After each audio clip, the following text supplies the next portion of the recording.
Hello and welcome back to another edition of the MerseySportLive Podcast. Today I'm joined by Alex and Paul. It's going to be another busy weekend of sporting action across the region of Merseyside, so we'll be looking ahead but also back as there have been big talking points from across the week in boxing, darts and of course football. So first lads, I want to talk a bit about Everton. On Tuesday night, Everton bounced back from that 3-2 away loss at Brighton with a 2-0 victory over Watford in the Carabao Cup to cement their place in the quarter-finals of the competition and now face Spurs on Sunday at Goodison Park. Alex, I want to talk to you first. You were at the game, you were both at the game. Did you see an Everton performance that warranted a little bit of pressure relieving off Marco Silva after recent weeks? To be honest, no. I think, in the Carabao Cup, kind of the nature of how the competition is at the moment, it's never, if you get a 5-0 result, it's never really going to relieve the pressure. I know Everton had a very strong team out. I don't think Watford really did, and Watford, foot of the league as well. So it wasn't. They hardly blew them away. I know a 2-0 victory is always one that you want to be happy with, but I'd imagine the board are looking to the game at the weekend and thinking that's where they're maybe going to make a decision on where they go in future. And Paul, you were also at the match, like I just mentioned. Did you see 11 players playing for their manager? I'm not 100% sure, to be honest. It's just I don't know what it is, but they were just lacking something, even though they did win. As Alex touched on, Watford have been awful this season, point blank.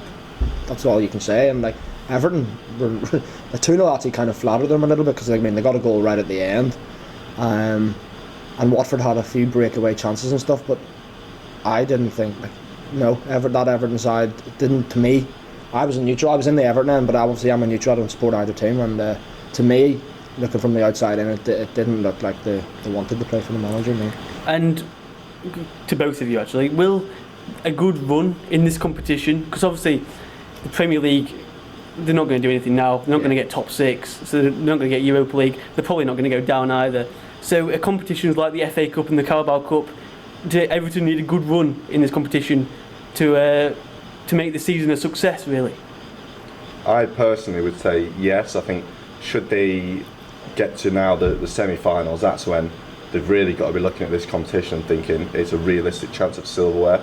However, I would say, like I said earlier, touching on the kind of nature of the competition, it's hardly be all and end all for them, especially the Carabao Cup. It's not a tournament that Silva could go, this is a reason that I've succeeded as Everton manager, because if they finish bottom half and win the Carabao Cup, that's not a successful season, I don't think, for Everton.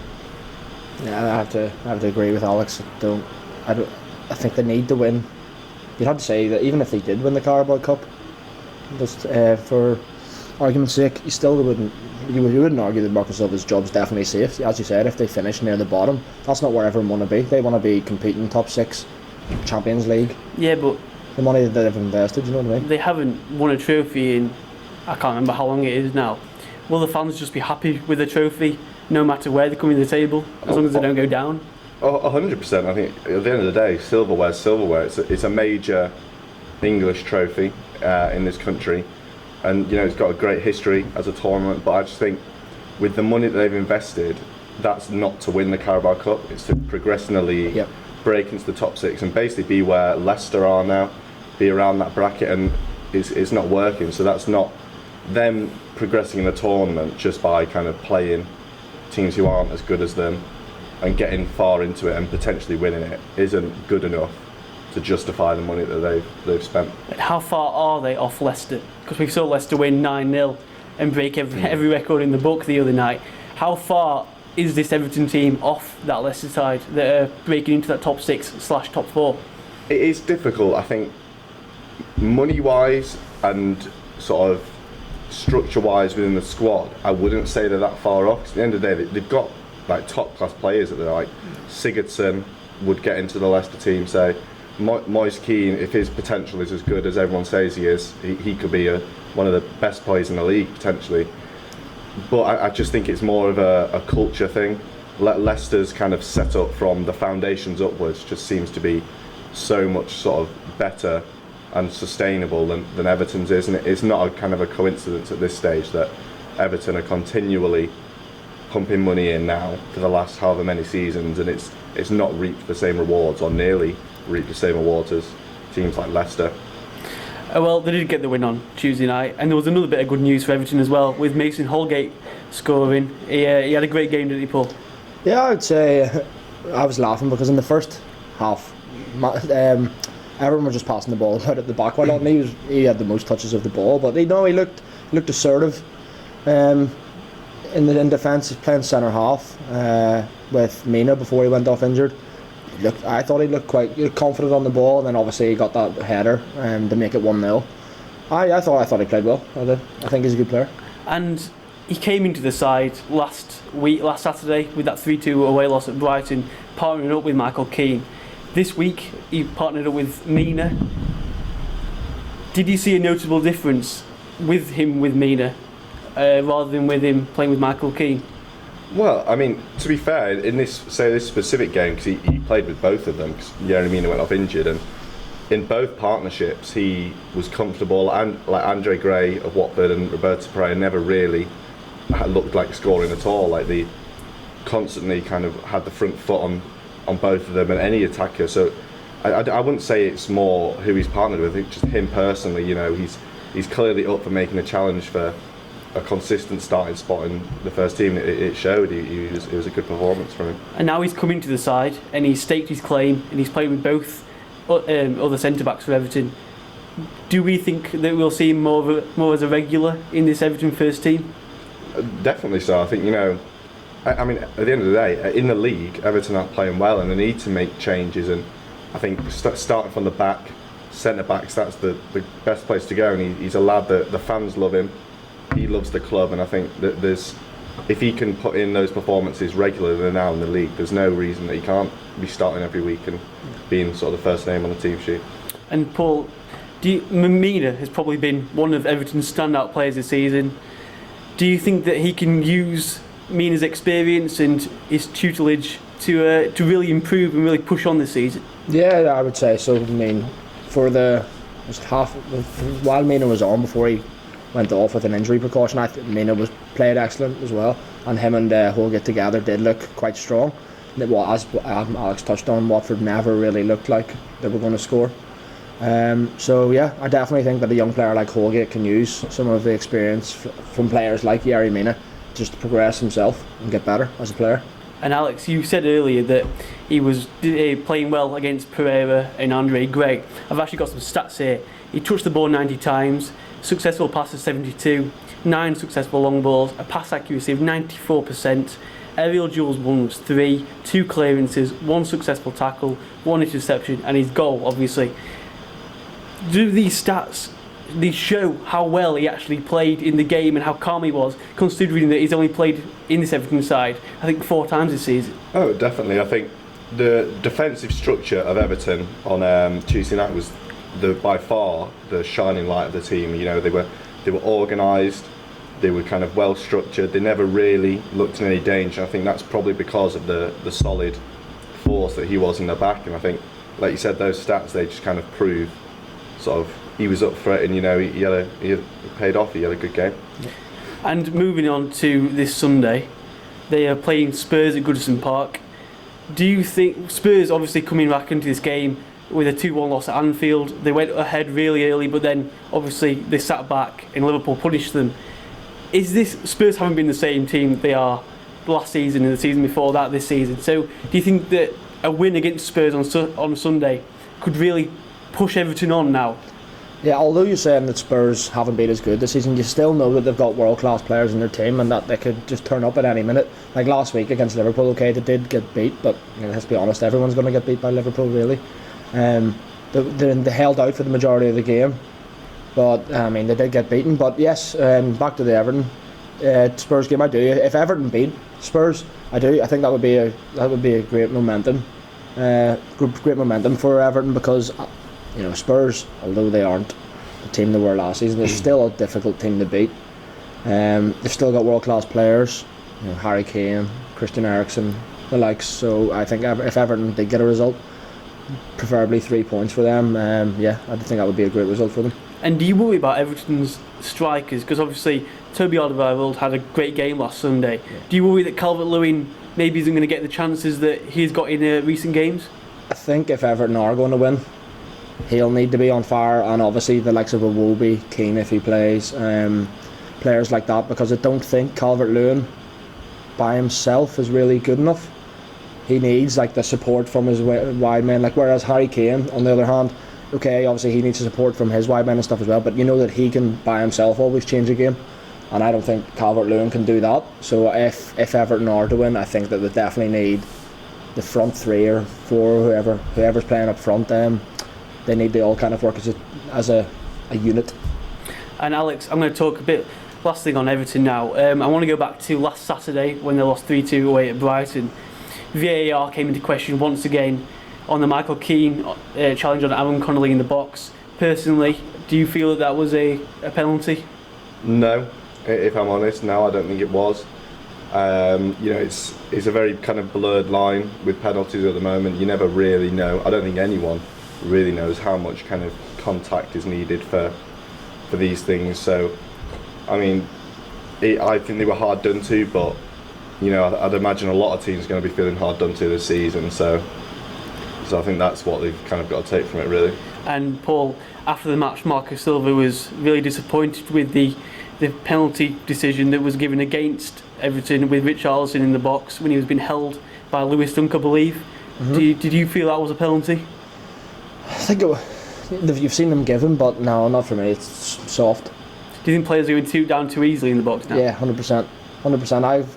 You know as well. You support a League One side, so do I. We've been to matches, and I know it's kind of a cliche that every Premier League's soft compared to the rest of the leagues, but you're never getting a penalty for that in the Championship, League One, League Two. So why would you get one in the Premier League? It's no different. Do you think this will kick out diving now, knowing that the VAR's in there? And because I saw Wilfred Zaha go down in the box, which got rescinded after he got a yellow card. But do you think this will stop diving in the box because they obviously know they're going to have it looked at? I think in theory it should, but I don't know if it will, because your players are always going to try and get every advantage they can. Sometimes there's obviously a dive can be like if there's contact and you go over, there's still not enough. Sometimes enough contact for it to be a foul, but it's also not a dive. So as you said, it's a bit of a blurred line, isn't it? Well, moving across Stanley Park to Liverpool on Wednesday night, Liverpool played out a 5-5 draw and eventually won on penalties against Arsenal. Jurgen Klopp rung the changes, Alex, on Wednesday night, bringing in players like Ryan Brewster, Harvey Elliott, Nico Williams and obviously Sepp van den Berg. How good were Liverpool youngsters compared to this Arsenal team that probably would be playing in the Premier League? I mean, it was impressive. I mean, obviously the game itself was fantastic. And I think for them, the youngsters, to keep their heads when they went behind twice in the game, and a lot of people would have had Arsenal for the win at the start. I think they've only got to be proud of that. Defensively, they were far from perfect. I mean, obviously they conceded 5 goals, but can they work on that now? Oh well, 100%. At the end of the day, they're still only young players, and games like this will probably help them kind of mature in the long run because they'll learn from these experiences. And I think it was impressive. Like going at Anfield, it was pretty much a sellout. I think still at Anfield, in front of all those fans, to go and kind of put that game in that a lot of the fans again will probably remember for a very long time. It was impressive. And how good is it to play these youngsters coming through the first time they've ever played at Anfield in front of all them fans? It's a special moment for them. It must be a good feeling, and they did themselves proud, as you said. Although there's obviously half that team was only 16, 17 years old. It's madness if you think about it, and that just shows you the confidence the club has in all of those youngsters. He knows that they have ability, and which they showed. Some great goals, and even if you look at the penalties, it's like all the penalties that they hit, they were fantastic. For them penalties to keep calm in that situation as well was fantastic. Exactly. Well, Curtis Jones scored the winning penalty. His boyhood club in front of the Kop. That must have been magical for him. He looks a good player. I think he looks a very good player. There's a couple of them actually. Harvey Elliott. He's played a couple of games now. He's only 16 years old. Came from Fulham in the summer. It's a great opportunity for them, this cup competition, and the fact that Jurgen Klopp has so much faith in them as well must give them belief. Exactly. Well, I think we were saying, we touched on it earlier with Everton, that this competition now is kind of become a tournament where the top teams put the youngsters out, but while some people may see that as a negative, people like Jurgen Klopp probably see it as a very good opportunity to kind of let these players show him what they can do when he's working with them like the whole week leading up to the game. You know, they can show him that maybe they could break into the first team like soon. You don't know, they might be more ready than anyone would kind of think they are. And is it a negative? Because obviously, a lot of people are saying that this Carabao Cup, they're just playing the youngsters, but surely these youngsters are going to become the full-time first-team players in a couple of seasons, so surely betting them in now and seeing what they can do, because obviously a 5-5 draw, you don't get that very often. So do you think that they deserve this opportunity in this cup? I think it's difficult. I think for Jurgen Klopp, it's probably fantastic that you get this tournament is here, that you can put these players out. Maybe from the fans' perspective, whilst I mean the 5-5 was fantastic, there's a lot of people there who still want to see the first team players playing. Like there could have been people there, you know, who first time ever gone to Anfield. Yeah, there have been people there that have never gone to a Premier League match before, so they're going to the Carabao Cup because it's a bit easier to get a ticket because they're season ticket holders, and they're obviously going out and seeing 11 changes, which isn't really good for the fans. But what the fans saw on Wednesday night, it's got to open them up to maybe seeing some of these youngsters in the Premier League. 100%. I'd say the only thing with that is there's not going to be a 5-5 every time the young players. That was just a ridiculous anomaly. So I mean, that specific scenario, it was great. You know, all the young players played well, but you know, when you get in, say Colchester or Manchester United in the next round, you can't tell me that United are going to be putting a good team out for that. They played a good team, even though they're playing Chelsea. They played Rashfords and the Maguires, but obviously they were nearly upset against Rochdale just a couple of weeks ago. Yeah. So anything could happen in the Carabao Cup. Well, 100% it can. I don't think, say in that specific scenario, you know, for the Colchester fans who want to go and see them put in a big performance against United, it's taken away from it a bit when it's a bunch of kids that they never heard of. That's true, yeah. Well, now, obviously, that's another fixture to add to Liverpool's long list of fixtures in December going into January. So obviously they've got the Qatar Club World Cup, I think it's called. They've got 2 games there, and that's in the same week where this game against Aston Villa will be played in the quarter-finals. How are they going to fit them all in, do you think? You're going to need to have a big squad, aren't you? Which is, again, I've touched on those youngsters that played. They might play again. They might also play again. It's a difficult one. I don't really know how it's happened, to be honest. It's quite, surely the match should get moved or something. Yeah, well, I know Klopp has come out and said that if they can't play it, then they'll just forfeit the game, which, you know, no one wants. Yeah. I mean, looking at the fixtures, where are they going to play it? Like, which time? Because obviously they've got games every single Saturday, plus games on Tuesdays, plus they're flying out to Qatar on the 18th of December. So when are they going to fit this extra game in? Well, I mean, they're going to have to be in touch with sort of the Football League. So I mean, you can't really move the Club World Cup now. That's set in stone, isn't it? So that they will have to get in touch with the Football League and hope they can be flexible. But you know, if it doesn't fit in with their schedule, because I know the semi-finals are then in January. Yeah. And if they can't fit it in, and then it's a final in February. So literally, you've got no. If they can't play the quarterfinals in January, because then everything will be put back. Exactly. So, you know, if you have to forfeit, it'd be a great shame for, you know, the competition, the Liverpool fans. I'd imagine the Villa fans will be happy about it. But, you know, it would be a shame, but they've got bigger fish to fry. Really, I think Klopp will still be thinking Premier League over everything this year. So if anything really gets in the way of that, then it'll have to be either postponed or moved. Well, Paul, that brings us nicely on to Aston Villa against Liverpool on Saturday at 3 p.m. Liverpool bounced back really well on Sunday against Tottenham. Will this give them belief going into this Aston Villa game, even though it won't be an easy ride for them? Yeah, I think you still got to look at it as Liverpool being the favourites going into the game, definitely. But we've seen glimpses of Villa that this season. They've come off with they've had some weird results. They've looked brilliant in some games. Players like Grealish, Wesley, and all, and others. And John McGinn, I think, is a fantastic player. Class. They've looked quite. So I think it could be a potential banana skin. I do think that they will get the win. However, I don't think it'll be. I don't think they'll all have it their own way. And Villa Park, it's an intimidating place to go, Alex. Do you think this will add to the pressure that Liverpool will face going there?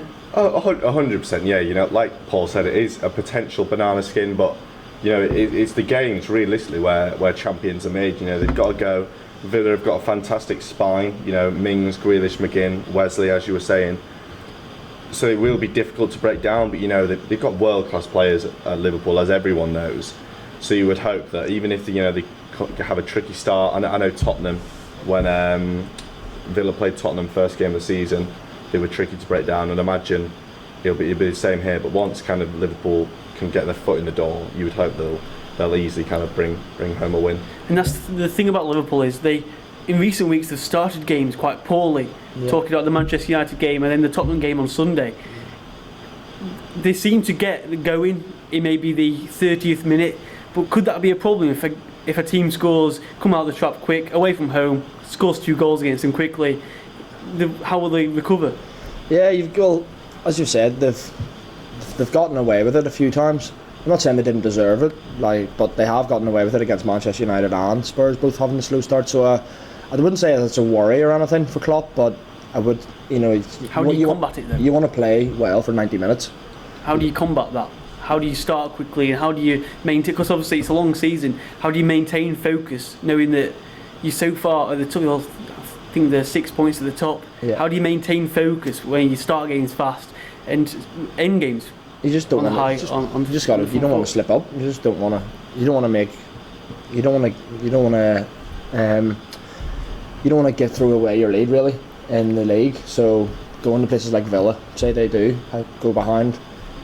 You know what I mean? Like, it's not going to be like, oh yeah, we'll take the point. They need to keep winning. They need to keep winning. Because Man City aren't going to. Because you know Man City, although they've had a few shock results this season, like the away to Norwich and stuff, you know that they are a ridiculous team to play against. So if I'm honest, I can only really see slow starts being a problem against City whenever they play them, just because, you know, they went 1-0 down straight away against Tottenham, and I don't think anyone watching the game really expected Tottenham to go on and win it. I think everyone could kind of see that eventually, with the quality Liverpool have, that most teams, they'll easily kind of manage to break down. I mean, Tottenham are probably top 10 teams in the world at the moment. You know, Champions League final last year, and even then, it was kind of obvious that Liverpool were at least. Tottenham just sat back, didn't they? They didn't even look like they were going to, except from that Heung-min Son chance at the start of the second half. They didn't look like they were going to score another goal. No. So I don't know. I personally think it will only be when they come up against City. I mean, even if they played City tomorrow, they would probably walk all over them with the state of their defence at the moment. You know, they've got Fernandinho, who has just done it. Yeah, but has done his suspension in the EFL Cup. Was it a straight red? It was a second yellow. So he'll be back. But you know, they've still got Laporte is a massive miss. Yeah. But so I mean, we'll have to see when they play them if it's still an issue. But for now, 2 weeks. Yeah, it's 2 weeks until the game. For now, I would say it's something that Klopp will obviously be aware of, but it's not a sort of kind of code red right now. Yeah, and bring us on nicely to score predictions for the Everton and Liverpool matches this weekend. Alex, I'll go to you first. How do you see the Liverpool Villa game panning out? Liverpool Villa, I think I'll go 3-1 Liverpool. I can't see Villa kind of not giving it a go. I think they may score first, they may get an equaliser, but you know, I think Liverpool will comfortably kind of score at least sort of 2 or 3. So.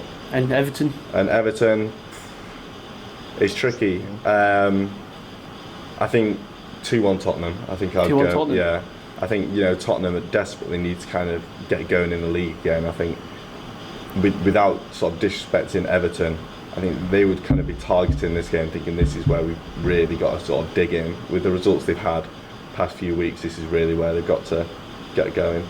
And Paul, Villa v Liverpool, how do you see that going? I think it'll be 2-0 Liverpool. 2-0 Liverpool, and the Everton Spurs on Sunday.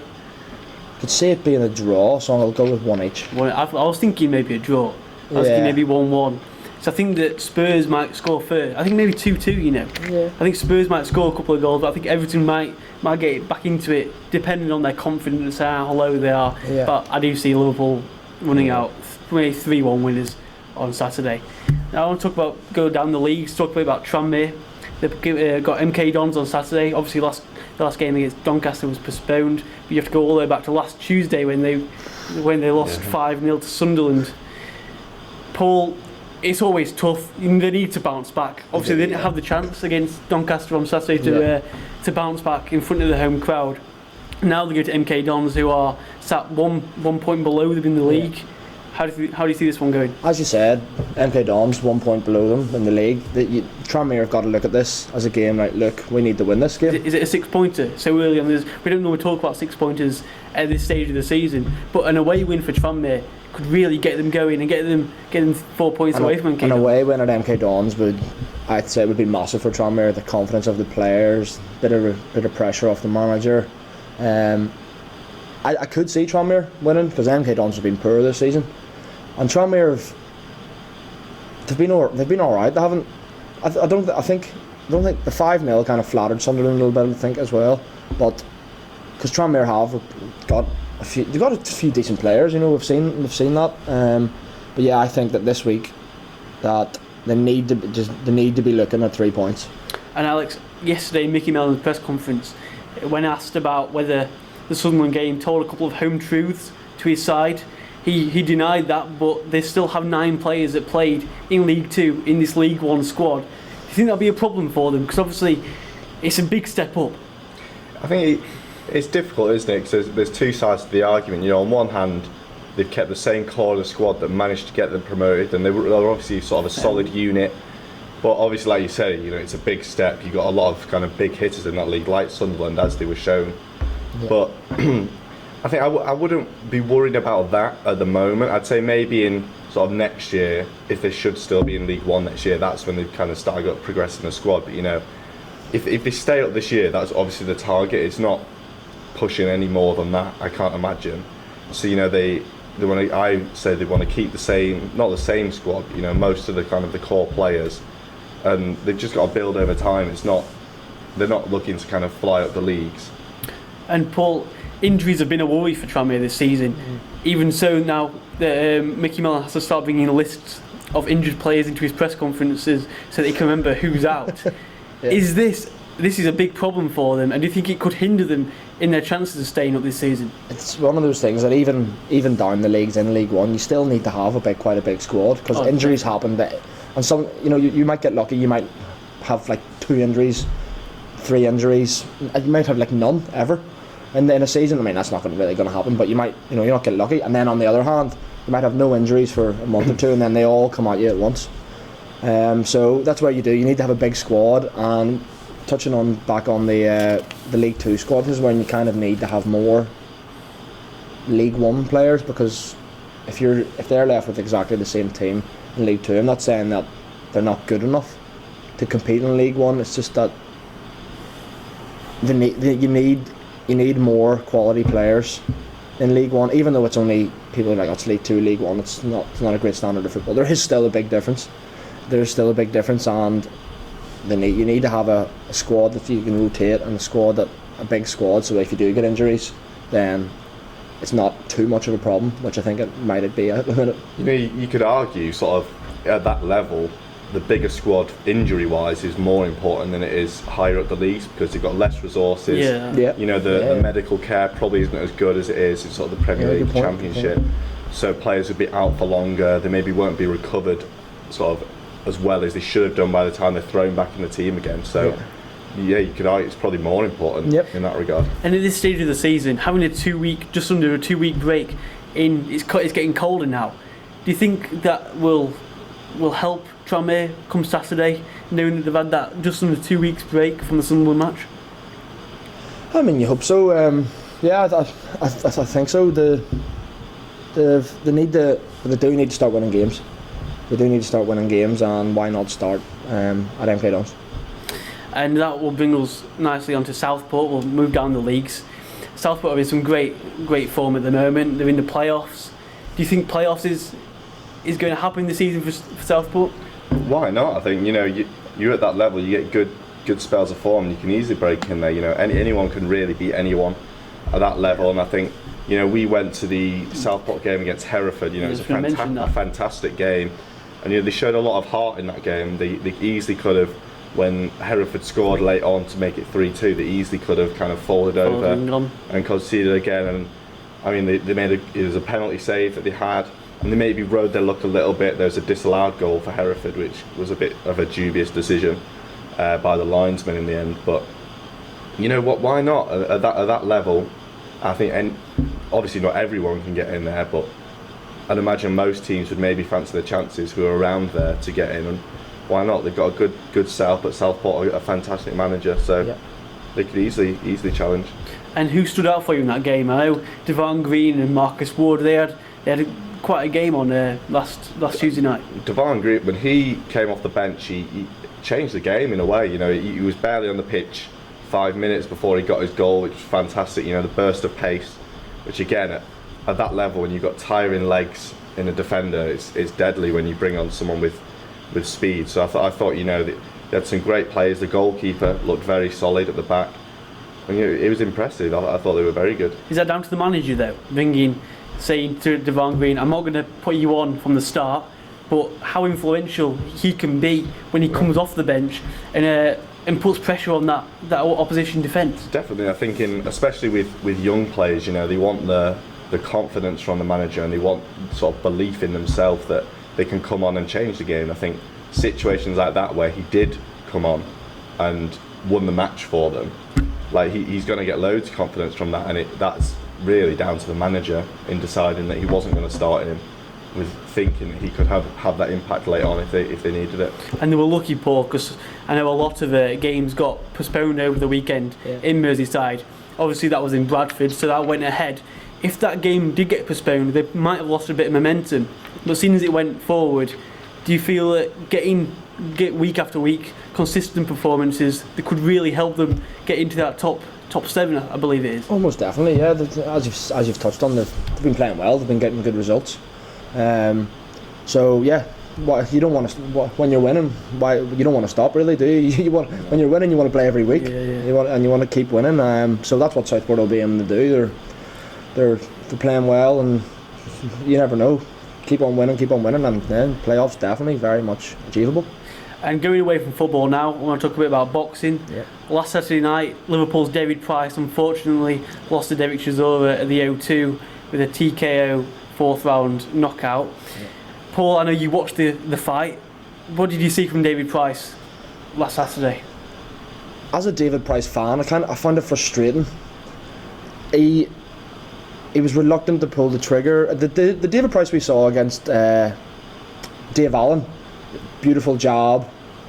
He looked sensational. I know he was against more of a B-level heavyweight than Derek Chisora is, but even still, the fundamentals, the jab, the backhand, he was reluctant to throw it. He was a bit hesitant, which we've seen a lot with David Price before, and it's just kind of sound like a broken record a little bit. I mean, I was disappointed, but I do think that it was the right decision for Joe McNally, David Price's coach, to throw the towel in, because he had just suffered a knockdown, and it wasn't a massive big one-shot knockdown.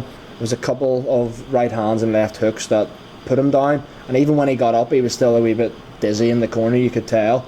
And I think in the long run, McNally saved him from, you never know, Chisora had gone over there and thrown one big hook, and he could have had like a similar to a Povetkin knockout again, and you don't want that to happen, because you never know, like, as there's been a few deaths this year in boxing, you want to eliminate that risk. As disappointing as it is for a fighter, for trainers to throw the towel in, you have to think about the long-term repercussions of a knockout.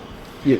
I was going to say, excuse me, especially because, you know, he took the fight on late notice. He's not had as much time to kind of prepare for it, and I think, like you said, at that point it can start to get a bit dangerous when Chisora comes over. I was going to say that. Was this the wrong fight for David Price? It's kind of, I think there's two sides to it. I'm going to say, firstly, no, I don't think it was the wrong fight. He got given an opportunity. Derek Chisora was meant to be fighting Joseph Parker. Joseph Parker's a bigger name at the minute than David Price is on the world heavyweight scene. But David Price, we know he has the ability to beat really any heavyweight in the division. It's just a matter of actually doing it. And I don't think he wasn't expected to win this, so I don't think him losing, because he's lost 6 times before already, with 6 knockouts, and this was his 7th. So in a way, what's one more loss, really? I know a lot of people are saying, I think it's time for David Price to put the gloves up, but then I was also, he was meant to be fighting on the November 23rd card, on the Callum Smith, John Ryder undercard, and but then obviously about a month earlier he's taken this. I still do think that he was about 4 weeks away from being properly fit.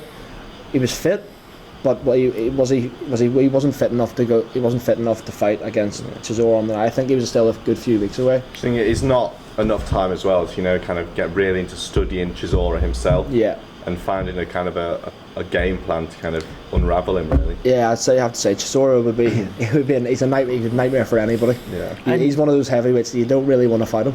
And you mentioned a minute ago, but where next for him now? He's 36 years old. He's had six losses like you just mentioned. Where next? Do you see him hanging his gloves up, or do you see him fighting again? I don't know. I don't think he's going to win a world heavyweight title now. I think he's already won the British title before and stuff like that. So I don't know. It's kind of what he wants to do. Does he want to continue to fight for a little bit of money at the end of his career against British level heavyweights who he knows he can beat?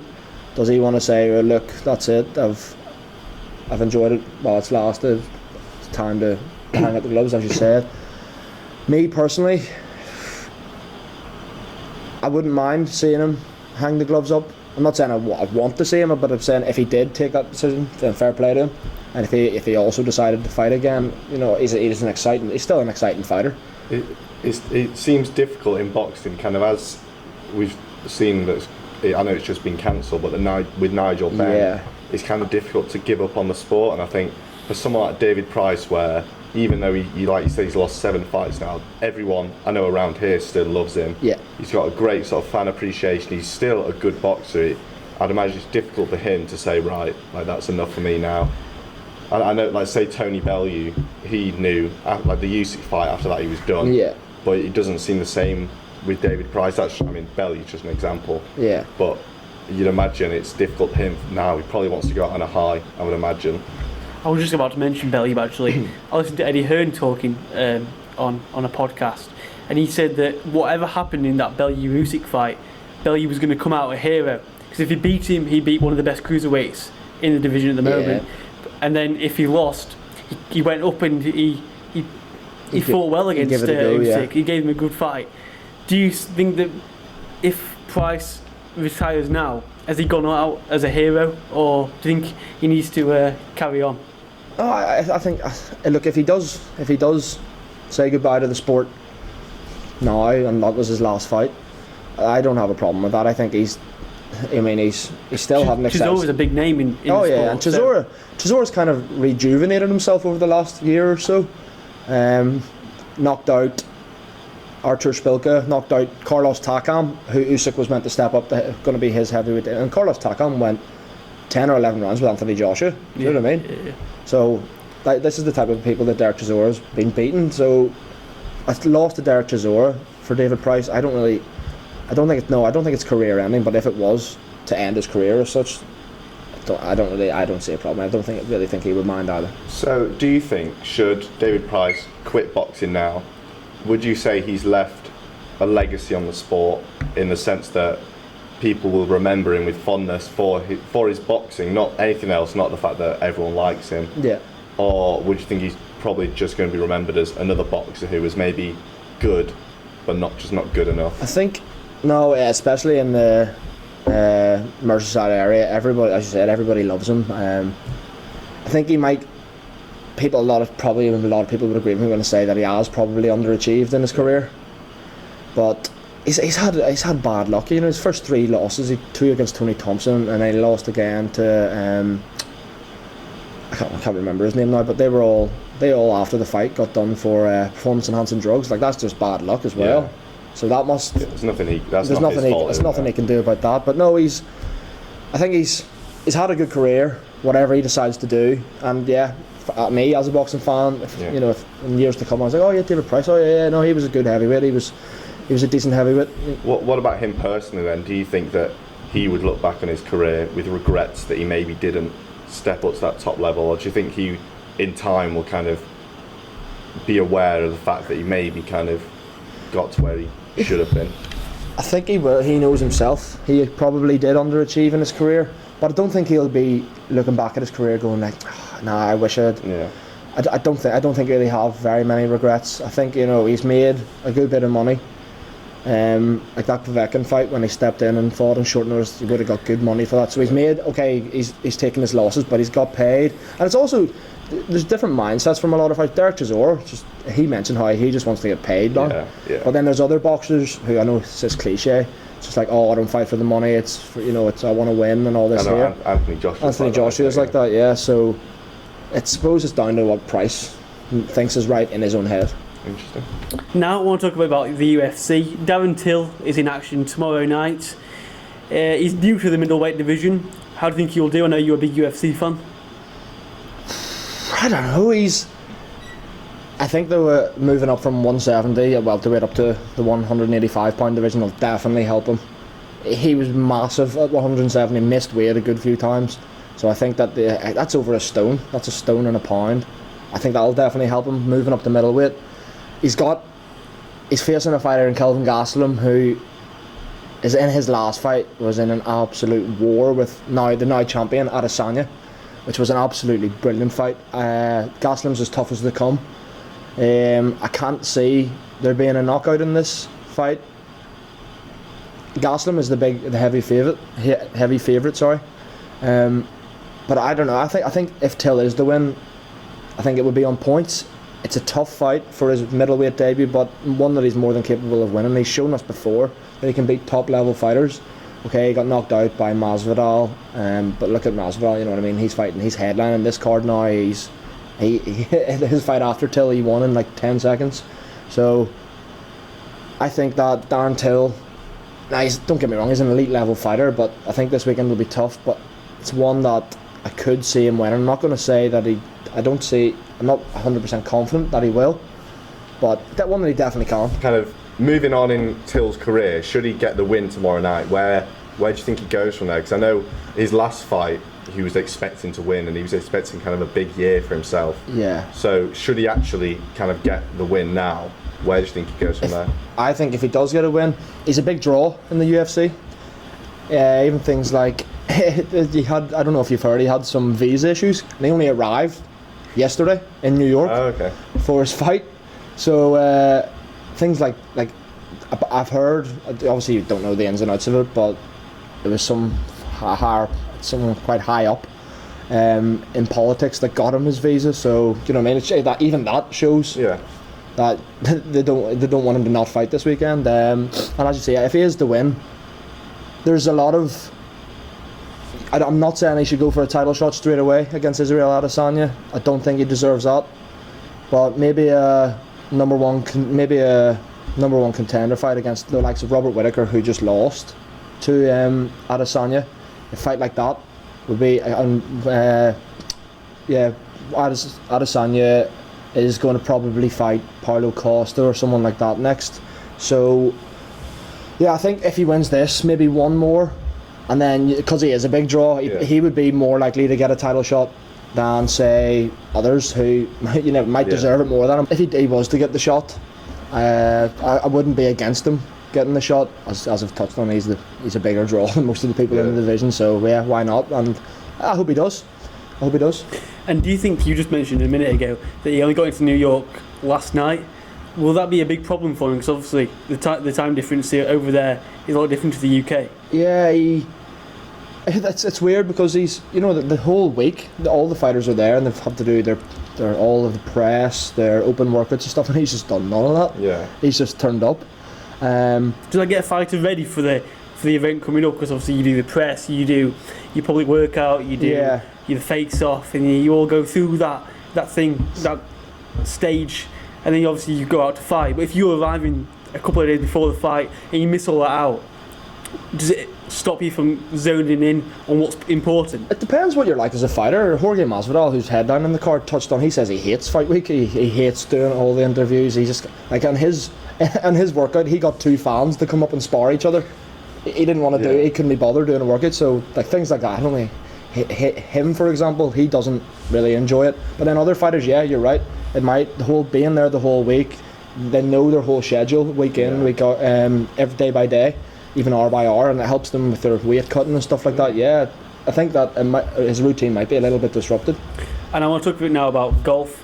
Obviously, Tommy Fleetwood came 22nd in the Zozo Championship last week. I know you're both golf fans.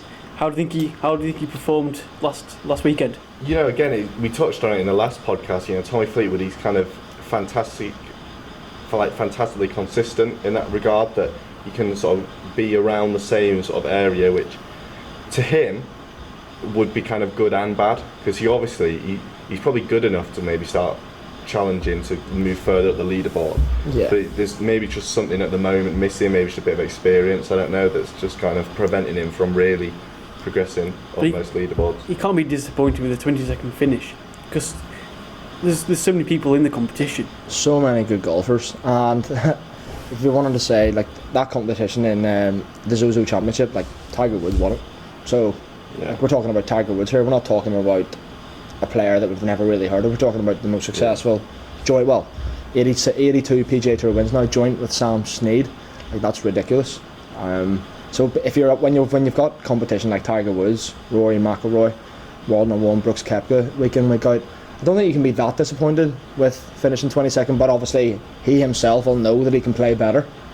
Well, there's room for improvement now. There's always room for improvement. Obviously, he can test himself against the best, but you obviously see him moving up in the league standings, which he has done before. He's been there or thereabouts. He came second to Brooks Koepka when Brooks won his first major at the US Open. He came second last year at Royal Port Rush to Shane Lowry in the Open. He's shown that he has the game to win easily win the tournament. It's just a matter of actually doing it now. Go on.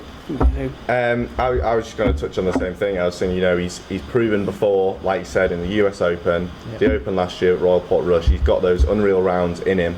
Definitely. He can prove against the top players that he can compete, and I think he personally will just want to kind of do it more regularly, get a couple of wins under his belt. You'd hope he's going to want to progress into that, and then who knows, it's kind of the sky's the limit for him, really. And Alex, Paul just mentioned about Tiger Woods claiming his 82nd major. How good is Tiger Woods?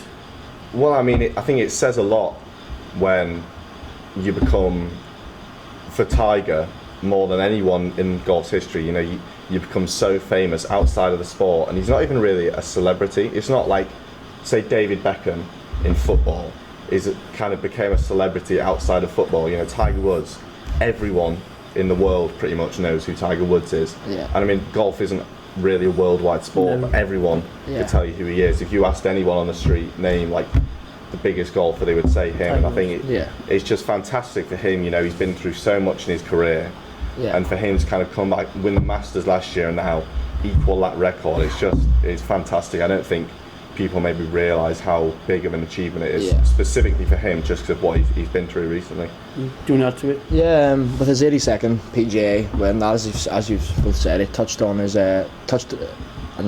he's joint with Sam Snead now. It's 15 of those majors, 3 behind Jack Nicklaus. You never know. I mean, a lot of people, that's the whole argument now, is he the greatest ever? Like people like my dad who are a bit older, he's just like, no, Jack Nicklaus, whereas me, I'm thinking Tiger Woods definitely is the best, because the competition now, you have so many world-class players coming in every single year, coming off the Web.com tour and stuff like that. You have young 20, 21-year-olds who are shooting 8 under, 9 under rounds. Like, it's madness. So for Tiger to still be doing that and winning in the best field of golf, and I think he's broken into the top 5 in the world again, considering he doesn't play as many tournaments as everybody else now.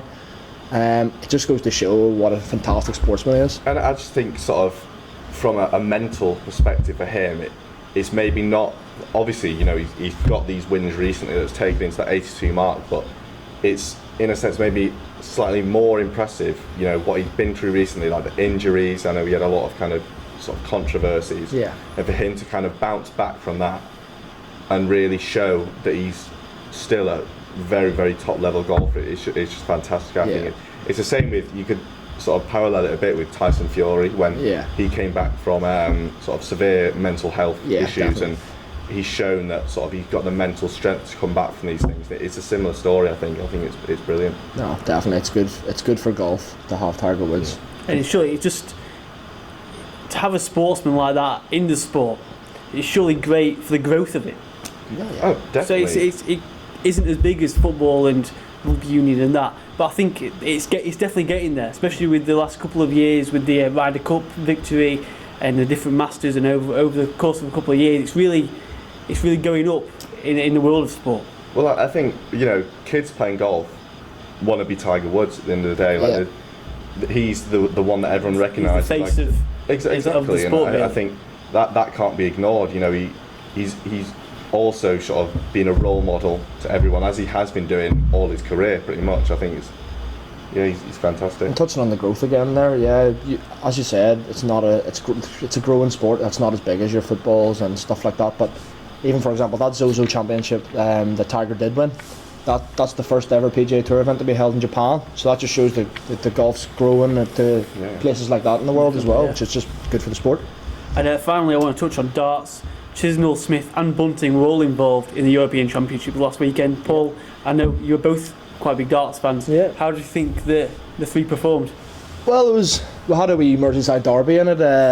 Smith and Bunting played in the last 16. Bunting won his first round match comprehensively against Keegan Brown, good performance, and then Smith was just a little bit ahead of him the whole game. Ended up winning 10-7, but Smith then went on to the semi-final, unfortunately getting beaten, and Chisnell got to the last 8, getting beaten by the Northern Irishman Daryl Gurney. But not a bad weekend for any of them as such. Like as I've said last week, Chisnell's playing some beautiful darts. He just came up against a Gurney, a really informed Gurney. Yeah, Michael Smith's been getting back to his unreal best. We know he's a power scorer. We know he's a 180 hitter. It's just the doubles, and they seem to be going well for him at the weekend. And then with Bunting, he's another one. He's a consistent player. He was going to give it up, but he's been playing well recently, and I feel like all three of them from Merseyside it wasn't a bad weekend by any stretch of the imagination. Like you said with Bunting, if he was kind of going to move on from the sport, he obviously knows he has it in him. Yeah. To kind of put in those top performances. So do you think he's maybe going to push on to a higher level that he's at now? Yeah, I mean, I hope so. He's won the former world champion, obviously at BDO, but got to the quarterfinals of the PDC World Championships before. I know that was a good few years ago now. He was in the Premier League, which says something. You have to be a good player to be in the Premier League. But yeah, no, I would love to see Bunting up at the top again. It would be, well, it's good for Merseyside, I suppose, as well, having all those the players up in all of them are in the top 16. So the three players in the top 16 in the world from Merseyside, that's not bad. I was just going to talk about that actually, Alex. Do you think that having these sorts of darts players in Merseyside can really grow the sport over here? Because obviously you've got 3 top 16, like Paul's just said, in Merseyside. Do you think that will see the growth of the sport in Merseyside over the next couple of years? Of course it can. I mean, especially in Liverpool and around here, people love kind of cult heroes, and you've got the Premier League, which comes to Liverpool once a year, and it's a great chance for people to kind of go to stuff like that, see these people that they can relate to that are from around here, and why doesn't it mean you can't get into the sport? I mean, it's a fantastic. It's a fun sport as well. And the kids looking on from Merseyside will see these 3 players from where they're from, so they'll look up to them in a way. Yeah, and they'll feel like, oh look, yeah, I want to go and play darts on TV. It looks fun, you know what I mean? Anyone can really play it. Yeah. It's a fun game, and I think it is growing. It is growing a lot. Even if you look at it, the backing it's getting and stuff on Sky Sports now, the prize money keeps going up for the tournaments and stuff. So it's getting invested in, and rightly so. It's good. And that unfortunately brings us to the end of the podcast. Thank you very much for watching. Make sure you stay up to date with all our social media channels at MerseySportLive, and of course our website, MerseySportLive.co.uk, and we'll see you next time. Thank you very much. Bye.